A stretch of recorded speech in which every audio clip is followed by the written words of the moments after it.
سلام مینا احترامات مې قبول کړئ. یو کلنه ماشومه چې حد نوم یې دی په ډېر بېدردۍ سره ظالمانو ورسره ناروا زیاتی کړی دی.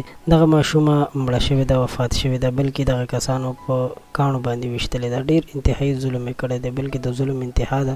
ویل کېږي چې دا 7 کلنه ماشومه 4 کسانو په شریکه باندې تختولې ده او محله عثمانیه قبرستان سره نږدې دې سره ناروا زیاتی شوې ده. د ناروا زیاتي نه پس بیا دا وژل شوې ده او په داسې انداز وژل شوې چې کاڼي راخیستې دي، په کاڼو باندې ویشتلې ده. کله چې له دې نه ساه وتلې نو بیا یې راوچته کړې ده او په ګلۍ کې یې غورځولې ده، یعنې محله کې یې غورځولې ده چې د دې په خلاف خلک هم راوتي دي او خلکو غوښتنه کړې د مجرمانو نه. تر اوسه پورې یو مجرم نیول شوی دی، د نورو مجرمانو نیول لا تر اوسه پورې نه دي شوي. خو د دې ماشومې په کورنۍ باندې په مور پلار باندې ډېر انتهایي غم دی او درد دی او غم او درد به ولې نه وي چې د چا داسې ګل لغېږي او ونړېږي. یقینا چې افسوسناکه واقعه ده. دغه مجرمانو کې یو نیول شوی دی او تر اوسه پورې 3 نه دي نیول شوي. نو دوی ته هم د سختې سزا غوښتنه کوي. حکومت له پکار دي چې د داسې پیښو مخنیوي دپاره یو سخت قانون جوړ کړي.